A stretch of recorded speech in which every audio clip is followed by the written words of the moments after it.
Respon bangsa Indonesia terhadap imperialisme dan kolonialisme.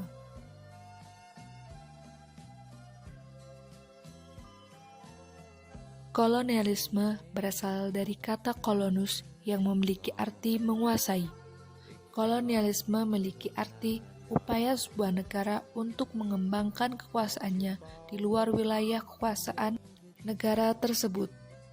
Kolonialisme memiliki tujuan mencapai dominasi kekuatan dalam bidang ekonomi, sumber daya alam, sumber daya manusia, dan politik. Sementara imperialisme berasal dari kata imperium dalam bahasa Latin yang berarti kekuasaan tertinggi, kedaulatan atau sekedar kekuasaan.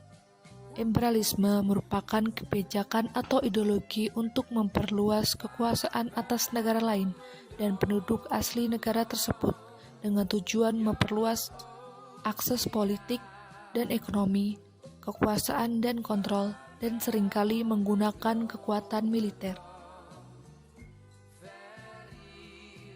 Kira-kira apa sih yang melatar belakangi bangsa Eropa ke Indonesia? Nah, hal ini disebabkan oleh jatuhnya Konstantinopel ke tangan Turki Utsmani pada tahun 1453, merosotnya ekonomi dan perdagangan bangsa Eropa, serta terjadinya revolusi industri. Respon bangsa Indonesia terhadap kolonialisme dan imperialisme dalam bidang politik. Adanya kolonialisme dan imperialisme di Indonesia membuat rakyat semakin sengsara. Hidup di bawah garis kemiskinan telah berlangsung selama bertahun-tahun. Mereka tidak mampu melawan. Jika melawan, akan mendapat hukuman yang bisa berujung kepada kematian. Rasa ingin adanya perubahan muncul dari para tokoh seperti raja, para bangsawan, pemuka agama, dan rakyat biasa. Mereka membentuk organisasi-organisasi pergerakan nasional seperti Budi Utomo, Sarekat Islam, dan PNI. Respon bangsa Indonesia terhadap kolonialisme dan imperialisme dalam bidang ekonomi. Faktor ekonomi merupakan pendorong utama praktik kolonialisme dan imperialisme di Indonesia. Kedatangan bangsa Barat berasal dari keinginan berdagang dan mencari keuntungan ekonomi.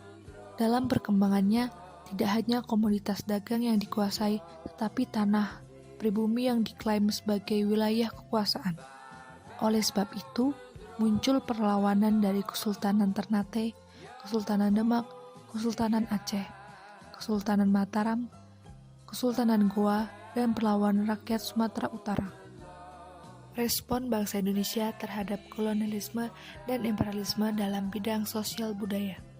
Kolonialisme dan imperialisme bangsa Belanda di Indonesia banyak berdampak terhadap kehidupan sosial budaya masyarakat Indonesia. Berbagai dampak tersebut antara lain: 1. Terciptanya kelas sosial dalam masyarakat. 2.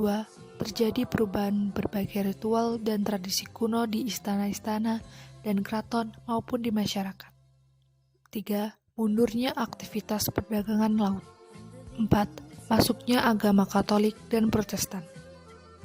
Berbagai dampak tersebut pada akhirnya menimbulkan berbagai respon dari bangsa Indonesia di bidang sosial budaya terhadap praktek kolonialisme dan imperialisme Belanda di Indonesia. Respon tersebut antara lain dalam bentuk 1. Munculnya surat kabar radikal. Salah satunya surat kabar yang mengkritik pemerintah kolonial adalah The Express dan Medan Priaji. Kedua, munculnya buku Machiavelli. Buku ini muncul karena ditulis oleh Daus Dekker.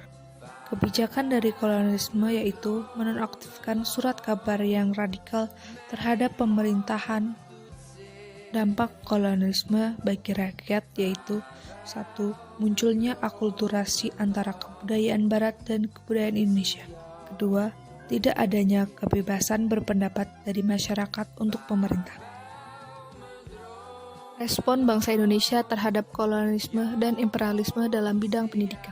Kebijakan kolonialisme yaitu adanya perbedaan sistem pendidikan antara bangsa pribumi dan penjajah. Dampaknya bagi rakyat yaitu ketika lulus sekolah bangsa, pribumi hanya menjadi pegawai bawahan dari bangsa penjajah. Respon muncul diawali dengan sekolah taman siswa. sekolah yang didirikan oleh Ki Hajar Dewantara untuk memberikan pelajaran budaya Indonesia dan nasionalisme. Kemudian sekolah kayu taman yang didirikan oleh Muhammad Syafi'i untuk memberikan pelajaran keterampilan kerja.